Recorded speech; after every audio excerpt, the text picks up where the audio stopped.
নমস্কার বন্ধুরা, ময়নার পাকশালায় সবাইকে স্বাগত।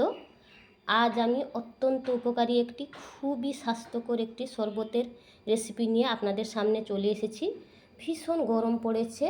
গরমের দিনে শরীরকে আর পেটকে ঠান্ডা করতে আমরা নানা রকম শরবত বাড়িতে বানিয়ে খেয়ে থাকি। আজকে সেই রকমই একটি শরবতের রেসিপি বানিয়ে আমি দেখাবো। এটা বানানো খুবই সোজা, কিন্তু শরীরের পক্ষে ভীষণ উপকারী। কিভাবে বানাবো এই শরবতের রেসিপিটি দেখে নেওয়া যাক আমার এই ভিডিওতে।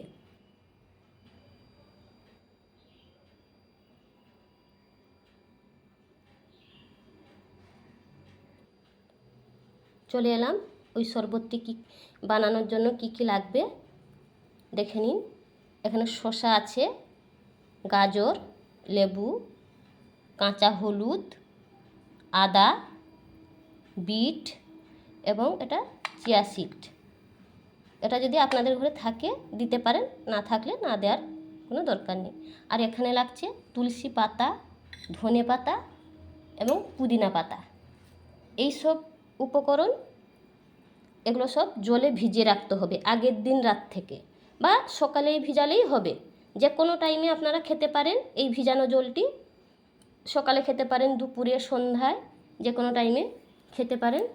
আমি এগুলো কি করব, সব জলে একসাথে ভিজিয়ে দেব। পুদিনা দিয়ে দিলাম, শসা, গাজর, বিট,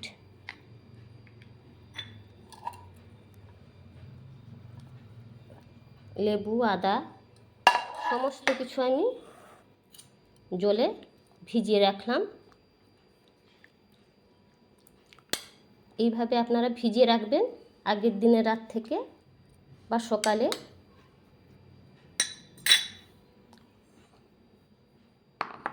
আর লাগছে ওই যে চিয়া সিড ভিজিয়ে রেখেছিলাম, ওইটা লাগছে, ওটা ভিজিয়ে রেখেছি। আপনারাও যদি থাকে এইভাবে ভিজিয়ে রাখবেন।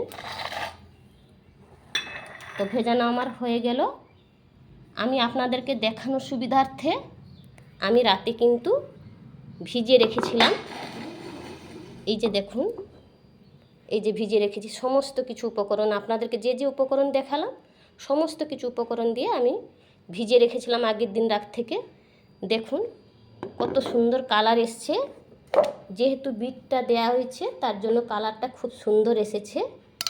এই যে আমি ভিজিয়ে রেখেছিলাম সমস্ত কিছু দিয়ে, শসা, লেবু, গাজর, বিট, তুলসী পাতা, ধনে পাতা, পুদিনা পাতা, আদা, কাঁচা হলুদ, সমস্ত কিছু দিয়ে আমি ভিজিয়ে রেখেছিলাম।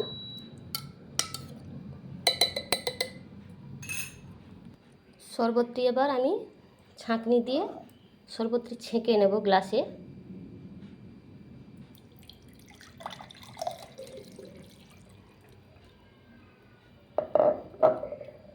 শরবতটি আমি ছেঁকে নিয়েছি।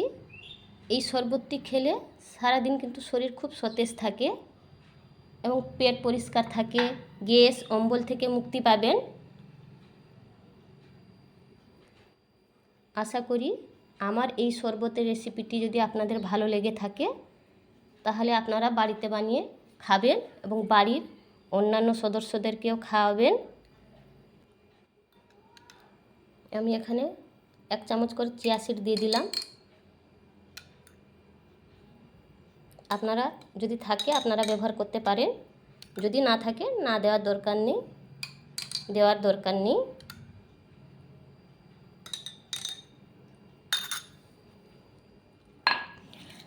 এই গরমে ঠান্ডার জন্য আইসক্রিম দিলাম, বরফ দিয়ে দিলাম।